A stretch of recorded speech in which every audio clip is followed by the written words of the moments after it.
Welcome to Chapter 8, Creating a Republican Culture. Let's get started. The capitalist commonwealth, banks, manufacturing, and markets. Let's look at banking and credit. For merchants, farmers, and political leaders, republicanism meant capitalism. But to create a dynamic market economy, Americans needed a banking system. In 1791, Congress chartered the first Bank of the United States. However, it did not survive. When the bank's 20-year charter expired in 1811, President Madison did not seek its renewal. Merchants, artisans, and farmers petitioned their state legislatures to charter new banks. By 1816, there were 246 state-chartered banks with $68 million in banknotes in circulation. Many banks issued notes without adequate specie reserves and made ill-advised loans to insiders. The Panic of 1819, sparked by a sharp drop in world agricultural prices, gave Americans their first taste of the business cycle. The periodic expansion and contraction of profits and employment. And what this did would rise in a growing mistrust of banks. Rural manufacturing. The Panic of 1819 also revealed that artisans and yeoman farmers, as well as merchants, now depended on regional or national markets. As early as the 1790s, merchant entrepreneurs had developed a rural-based manufacturing system similar to the European outwork, or putting out system that contributed to growth in the production of consumer goods. Technological developments such as water-powered machines made this system possible. Household-based outwork inspired New England farmers to switch from subsistence crops to raising cattle and sheep. As the rural economy turned out more goods, it significantly altered the environment. By the mid-19th century, most of the forests in southern New England and eastern New York were gone, and mill dams altered the flow of New England rivers. The new market system decreased the self-sufficiency of families and communities, even as it made them more productive and prosperous. New transportation systems. State governments realized that improved infrastructure would contribute to economic growth. States chartered corporations to dredge rivers and build turnpikes and canals. Pennsylvania issued 55 charters, including one to the Lancaster Turnpike Company, which built a 65-mile graded road connecting Lancaster and Philadelphia, boosting the regional economy. Western settlers paid premium prices for land along navigable rivers, and farmers and merchants built barges to float goods to the port of New Orleans. Public enterprise, the Commonwealth system. As early as the 1790s, state legislatures devised an American plan of mercantilism, known as the Commonwealth system, as it aimed to increase the commonwealth of citizens. State legislatures granted hundreds of corporate charters to private businesses to build roads, bridges, and canals to connect inland market centers to seaport cities. Incorporation often included a grant of limited liability, and transportation charters included the power of eminent domain. Despite criticism that government charters violated principles of republicanism, judges affirmed the special privileges for private enterprises in the name of progress. By 1820, innovative state governments had embraced the new political economy of the Commonwealth system, which used state incentives to encourage businesses and improve the general welfare. Toward a democratic Republican culture, opportunity and equality for white men. After independence, many Americans in the northern states embraced a democratic republicanism that celebrated political equality and social mobility, at least for white males. These citizens, primarily members of the middle class, also redefined the nature of the family and of education by seeking more egalitarian marriages and more affectionate ways of rearing and educating their children. Although many Americans preferred a social ranking based on personal achievement instead of inherited privilege, some Americans from long distinguished families questioned the morality of a social order based on mobility and financial success. As ordinary white men benefited from the merit-based system, legislators erected barriers for women and black men, and regardless of their wealth, custom and prejudice ruled out their participation in public affairs. Toward Republican families. Republican marriages. The controversy over women's political rights mirrored a debate over authority within the household. European and American husbands had long dominated their wives and controlled the family's property. Women argued that their subordination was at odds with the Republican belief in equal natural rights. Economic and cultural changes eroded customary paternal authority, as parents could no longer use land as an incentive to control their children's lives and marriages. Young men and women began to be influenced by the new cultural attitude of sentimentalism, which originated in Europe as part of the Romantic movement and celebrated the importance of feeling. As the passion of the heart overwhelmed the cool logic of the mind, a new marriage system appeared. Rather than seeking to control them, fathers now sought to protect the best interests of their children in their marriages. Theoretically, the Republican ideal of companion marriage gave wives equality with their husbands. In reality, husbands still controlled the property and governments accepted no obligation to prevent domestic abuse. Though few sought divorces, most petitioners for divorce before 1800 charged their spouses with neglect, abandonment, or adultery. After 1800, emotional grounds dominated divorce petitions. One woman of note was Mercy Otis Warren, who argued against patriarchy or male-dominated families and relationships. And this is going to kind of go into the whole concept of Republican motherhood. That the main responsibilities of a married woman were running the household and raising the children. At the beginning of the 19th century, the United States experienced a sharp decline in the birth rate. Causes included migration of men, which left women without mates for life, or delayed marriage and thus childbirth, and an increase in the deliberate limitation of the size of families, which is we would call birth control. Fewer children meant fathers could provide more adequately for each, while mothers were no longer willing to spend all their active years bearing and rearing children.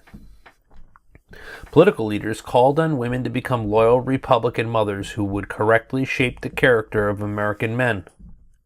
Christian ministers readily embraced the idea of Republican motherhood, but most but not all urged their audiences to dismiss the idea of public roles for women, such as voting or serving on juries.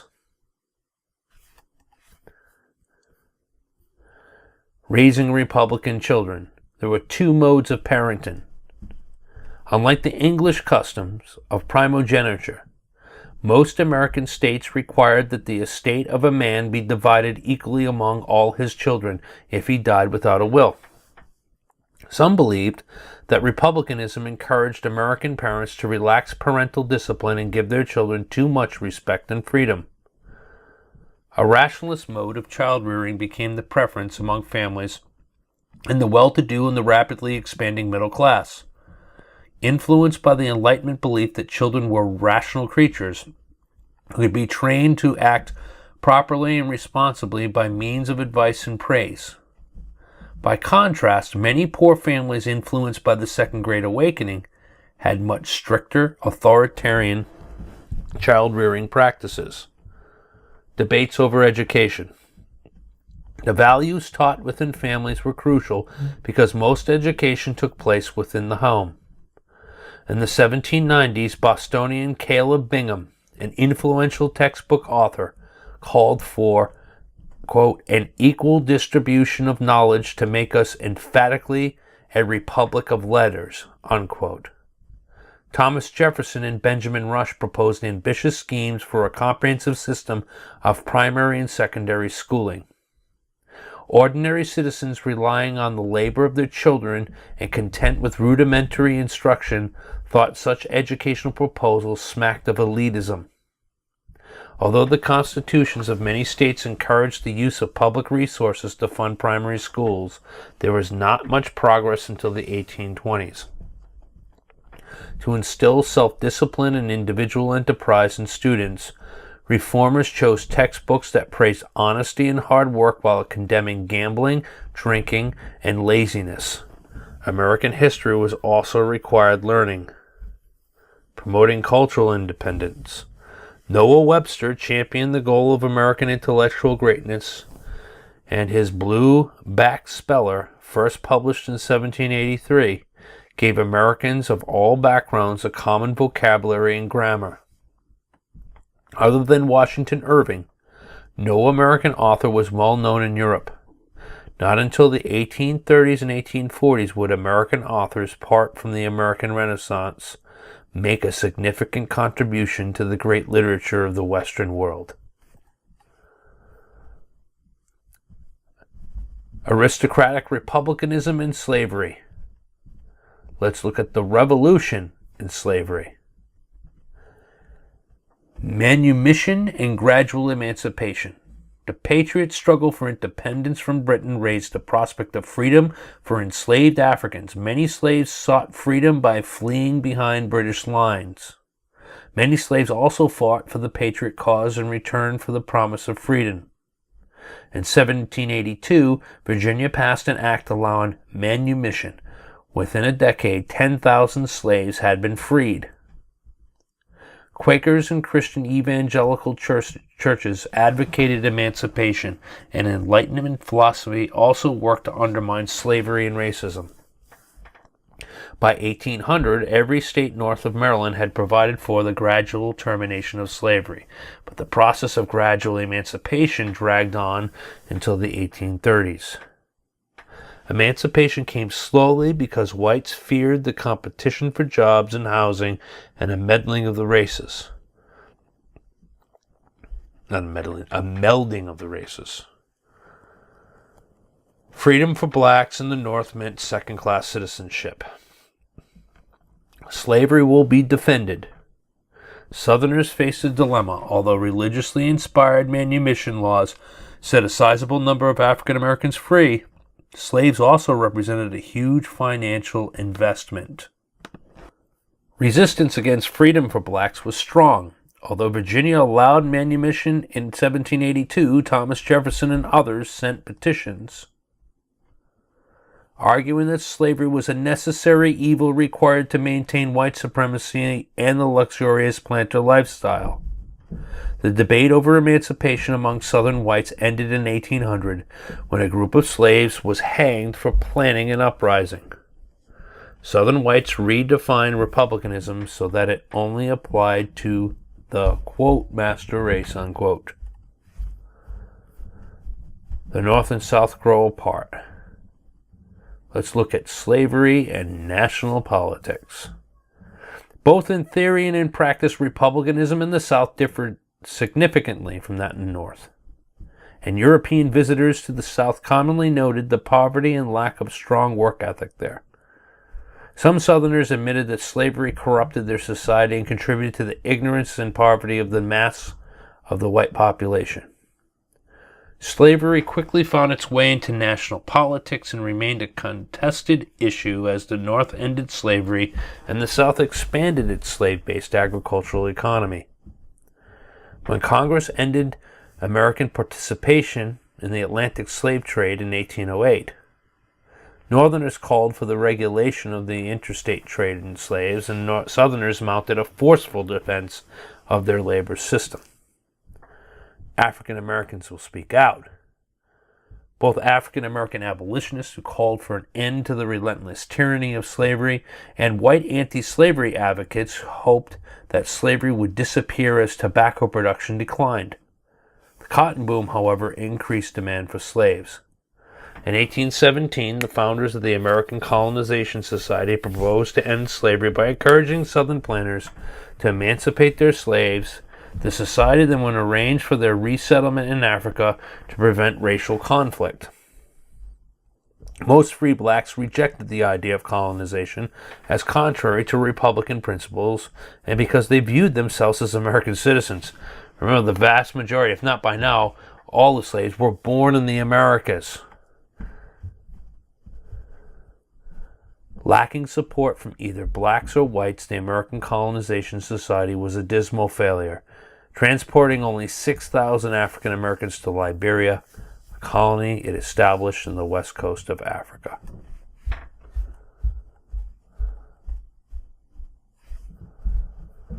The Missouri Crisis. When Missouri applied for admission to the Union as a slave state in 1819, Congressman James Tallmadge of New York proposed a ban on the importations of slaves into Missouri and the gradual emancipation of its black inhabitants.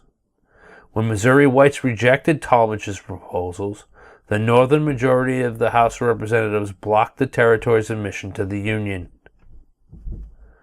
To underlie their commitment to slavery, Southerners used the power in the Senate, where they held half the seats, to withhold statehood from Maine, which was seeking to separate itself from Massachusetts. Southerners advanced three constitutional arguments. They raised the principle of equal rights for the states. Second, they argued that slavery was purely an internal state affair. And third, they maintained that Congress had no authority to infringe on the property rights of slaveholders. If you look at Missouri, Missouri's going to come in. It would be 12 slave states, free states to 11 slave states. They wanted to keep the balance of power in the Senate. Henry Clay finally put together a series of political agreements known collectively as the Missouri Compromise. Compromise set a precedent for admission of states to the Union in pairs, one free and one slave, and Southern senators accepted legislation that prohibited slavery in most of the Louisiana Purchase, all the lands north of latitude of the 3630 line except for the state of Missouri. The task of reconciling regional differences had become difficult, and the specter of civil war lurked in the background.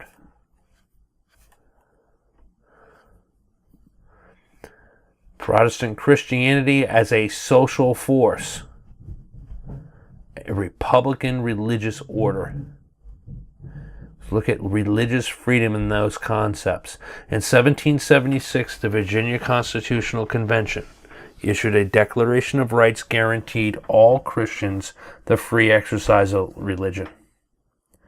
Thomas Jefferson's bill for establishing religious freedom made all churches equal before the law, but granted financial support to none. After the Revolution, an established church and compulsory religious taxes were no longer the norm in America. Church-state relations. The separation of church and state was not complete because most church property and ministers were exempt from taxation. Many states enforced religious criteria for voting and holding office. Many Americans, fearing government control over religion, condemned these practices and encouraged church members to govern and voluntarily fund their churches. Republican church institutions. Churches that proposed in the new nation were those that proclaimed doctrines of spiritual equality and governed themselves in a relatively democratic fashion. Evangelical, Methodist, and Baptist churches attracted the most irreligious Americans as new members through communal singing and emotional services.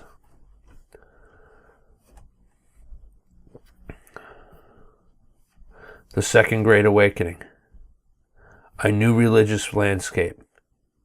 Through revivals, Baptist and Methodist preachers reshaped the spiritual landscape throughout the South, and revivalists were particularly successful in attracting those who had never belonged to a church. During the Second Great Awakening, the Congregationalist, Episcopalian, and Quaker churches grew slowly in membership by natural increase, while the Methodist and Baptist churches grew spectacularly by winning converts and became the nation's largest religious denominations.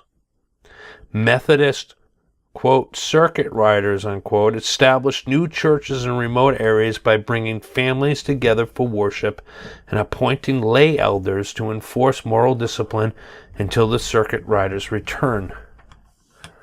Evangelical ministers adopted practical preaching methods, theatrical gestures, and a flamboyant style to attract converts.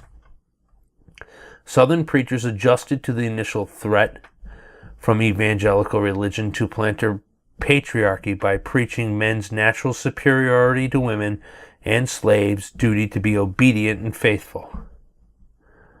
Black Christianity.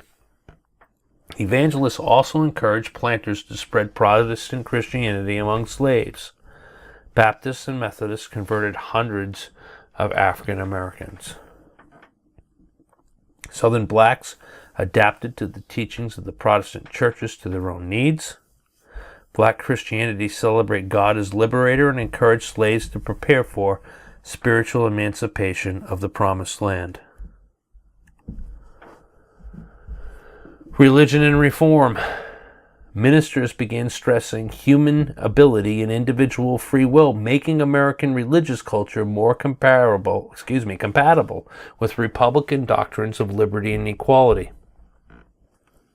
For some, individual salvation became linked with social reform through the concept of religious benevolence, the practice of disinterested virtue.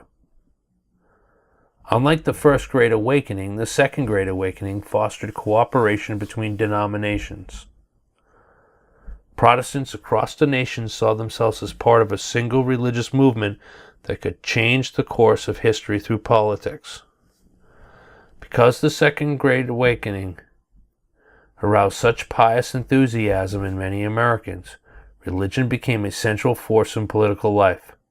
Some urged the United States to become an evangelical Christian nation dedicated to religious conversion at home and abroad. Women's new religious roles. A growing public presence. The upsurge in religious enthusiasm provided women with new opportunities to demonstrate their piety and even to found new sects. For example, those of Mother Ann Lee and Jemima Wilkinson. Women in more mainstream churches, who formed the majority in many denominations, became active in religion and charitable work, partly because they were excluded from other spheres of public life, and partly because ministers relied increasingly on women to do the work of the church. The new practice of having church services for males and females together was accompanied by greater moral self-discipline. Men scrutinized women's religious activities and organizations and attempted to limit their power. By the 1820s, mothers across the nation had founded local maternal associations to encourage Christian child rearing. Religious activism advanced female education as churches established seminaries and academies where girls received intellectual training and moral instruction. Women gradually displaced men as public school teachers because women had few other opportunities and were willing to accept lower pay. Along with Republican and capitalist values, this Protestant religious impulse formed the core of an emerging national identity. So a quick recap on Republican motherhood. Slavery is a necessary evil and a positive good. Some of the excuses for slavery from Southerners. The Talmadge Amendment and the Missouri Compromise, you need to know that. The Second Great Awakening, where it increased denominations, more rights for women, and inspired people to improve other areas of life. That is it for Chapter 8. Until next time.